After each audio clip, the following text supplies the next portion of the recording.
everyone, it's Shadow the Rat, and in this video I wanted to go over where you can get your pet rats and the pros and cons of getting them at different places. So first of all, there are 5 main places you can get your pet rats from, and these include pet stores, Craigslist or similar places, shelters, feeder bins or feeder breeders, and finally ethical breeders. So the first place I want to go over are pet stores. Now for pet store pros, the first thing I have here are that you can actually meet your rats before taking them home. This means you can kind of get a feel for their temperament, and you can also choose the rats who look the most aesthetically pleasing to you before taking them home permanently. You can also take your rats home right away. You can basically just walk into the store and purchase the rats that you like and then take them home. There's no real waiting process in between. Now you can also get all of your rat supplies in the store. I always recommend bringing home your supplies and setting up the cage before actually getting your rats, just because it's a very stressful period for them and you don't want to be assembling the cage when you bring the rats home and making them wait in their travel carrier. Now another nice thing is that the females and males are usually kept separately. At least around here, all pet stores have either females or males. Obviously they can misgender sometimes, but most of the time I find that they do a pretty good job of separating them into the right genders. And then finally, you also have the fact that these pet store rats tend to be pretty cheap. Now, as for cons, you have that the health of your rat from the pet store might not be very good. I mean, these rats are from rodent mills, so they're not exactly bred to be healthy. The rat also might have poor temperament, and this can somewhat be avoided by actually interacting with the rats before bringing them home. But even so, you can end up with a rat who bites, who has hormonal aggression, who is just very timid. Then of course you are also indirectly supporting rodent mills, and these places are pretty terrible. If you want, you can look it up.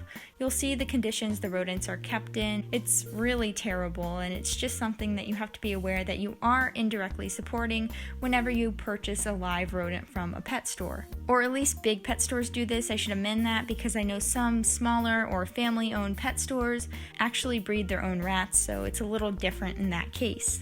And then finally, you have the fact that females might be pregnant. As I said, they tend to separate their females and males pretty early on, but you do have missexing happening, and while I've never seen this personally, I've heard many horror stories of it happening to different people. So the next thing I want to go over is Craigslist or Pet Finder or similar places. And for these places, there are some definite pros here. The first is going to be that you can often take home your rats right away. I know that my experience has been that when I contacted the seller on Craigslist for Cookie and Cream, I just went and picked them up the next day right away, just exchanged money, took the rats home, and that was that. You can also usually find rats for cheap.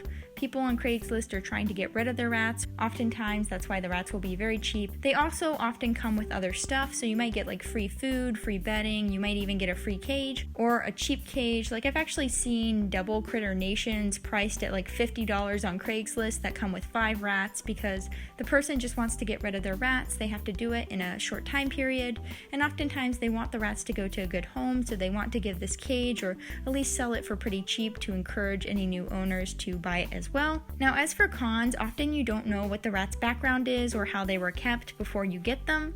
Like in the case of my Cookie and Cream, I know they were from an oops litter apparently, but they were super skittish, and the guy who gave them to me didn't really know how to handle them, didn't know how to house them, so conditions were pretty terrible. There was a good chance they could have been sick, but they weren't. Then of course you can also have the typical poor temperament or poor health that's seen in pet store rats as well.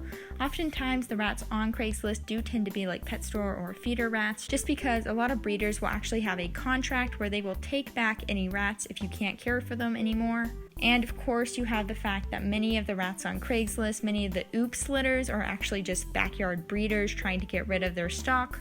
Oftentimes they're trying to sell them for a profit, so they're not exactly kept in the best conditions. I know in a lot of more populated areas or large cities, you'll often find these backyard breeders, and you kind of have to be careful because you don't really want to support that. Okay, so now let's move on to animal shelters. So the nice thing about going to an animal shelter is that your rats are often going to be used to handling. These rats are going to be separated by gender. I mean, they don't want to have any extra litters. Obviously, they're in the shelter already. They don't need more rats. Then you also can meet the rats, again, just like in the pet stores, before you actually adopt them. So you can interact with them, see what their temperaments are like and their personality. And another cool thing is that you can even foster these rats first. So if you're not sure if you can actually take them home and keep them long term, you can at least take home the rats and just see if they really fit with your lifestyle. And then finally, you know that your money is going to a good cause. You're helping to support the shelter. These rats are usually not going to be very expensive, maybe a little bit more than a pet store rat, but at least you know your funds are going to a good place. Then for the cons, you have that most shelter rats are going to come from pet stores or feeder bins. Most breeders are going to have a contract where they ask you to return the rat should you not be able to take care of them anymore. This means that only pet store rats or feeder rats or rats who really don't have anywhere else to go are going to be showing up in shelters. And because of this, temperaments are going to be kind of iffy. You might get a totally outgoing rat who's super friendly and all that, but then you can also get a timid or even aggressive rat, and that can be a bit of an issue. Same thing with health, really. You might get a rat who's super healthy, then you can also get a rat who's kind of very poorly, and it's the same issue as before because you don't know their background. And finally, you just don't know what experience the rats have had before you, so you could get a case who was potentially abused or something like that. It's the same thing with Craigslist. You really don't know what's happened to the rats before. Okay, so now I want to talk about feeder bins or feeder breeders. So the pros of feeder bins are going to be that, again, you can interact with the rats first. This is kind of like the pet store. You can go in, you can kind of pet them and play with them and just see if any of them stand out to you personality-wise. And then again, just like the pet store, you can just get your rats right away. You can just walk into the feeder store, get some rats, pick out the ones you like, and then take them home. No issues, no questions asked. You're also going to be saving these rats from being eaten, so it kind of feels like a very good thing to do. And then of course, these rats are going to be very cheap, like even cheaper than the pet store rats. You're going to find the rats that are like $1, $2. They're just super cheap animals, and you're going to be paying next to nothing up front to buy them. Now, as for cons, the biggest one that stands out to me is that females and males are not going to be separated in feed shops, and because of this, the potential for getting a pregnant female, if you get a female from a feeder bin, is pretty high.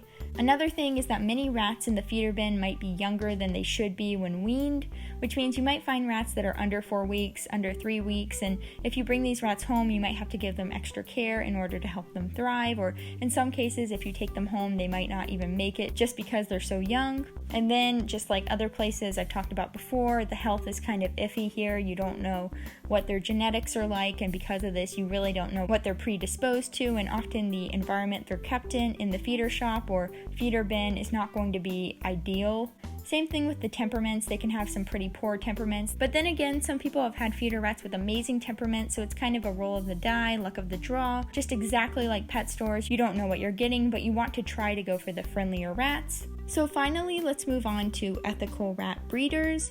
So the pros here are going to be kind of obvious. First of all, you're going to get a rat who has a great temperament. They shouldn't need any sort of taming. They should come to you pretty confident, pretty friendly, and well adjusted. These rats should have also been bred for good health and a longer lifespan, so hopefully that means you're going to have less health problems down the road. They should also have been kept in a very good environment and a good enclosure, so they won't have any sort of environmental health issues. And then these rats are also unlikely to develop things like hormonal aggression just because that has been proven to be genetic. And so if they come from an ethical breeder, chances are that they're not breeding any stock like this. They're going for good temperament, good personality, so this is not going to crop up. And then you have the fact that most ratteries will also take back any rats if you're not able to care for them anymore, meaning that if you end up moving or if you just can't take your rats with you for some reason, you just can't care for them anymore, you can return them back without any sort of cost, and you know they're going to a good home. Then for cons, we have the fact that most ratteries are going to be closed to visitors. This is because they don't want any sort of diseases coming into contact with their breeding rats. And while this is understandable, this also means that you can't really interact with your rats before bringing them home. You'll also probably have to be put on a waiting list just because these places are going to be breeding for quality, not quantity, meaning that they're not going to be pumping out litter after litter after litter, but rather just having a few throughout the year.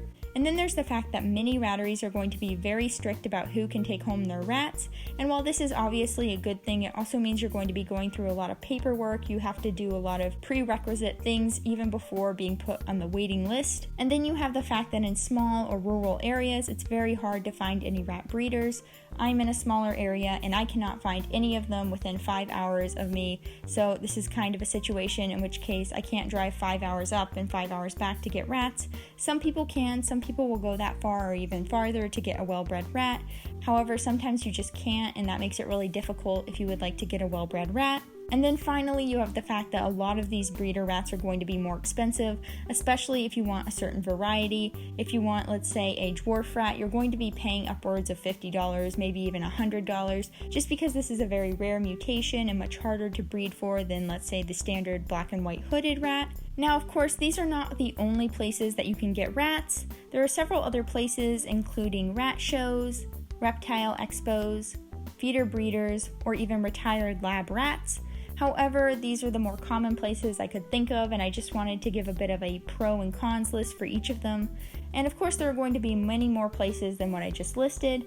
Just remember that no matter where your rats come from, they deserve your love, and there's really no reason to target anyone just because they got their rat from a certain place. Even if you disagree with where they get their rats from, you really shouldn't be biased against the rat. Once it's home, it's a rat. It's just, a regular fancy rat. There's no reason to discriminate against it just because it came from, let's say, a pet store or feeder bin as opposed to a rat breeder. So yeah, I just wanted to make this video to give you some insight on the pros and cons of different places where you can get your rats. I hope this video was helpful to anyone out there thinking about getting some new rats. Other than that, I hope you have a wonderful day, and I hope to see you next time. Bye!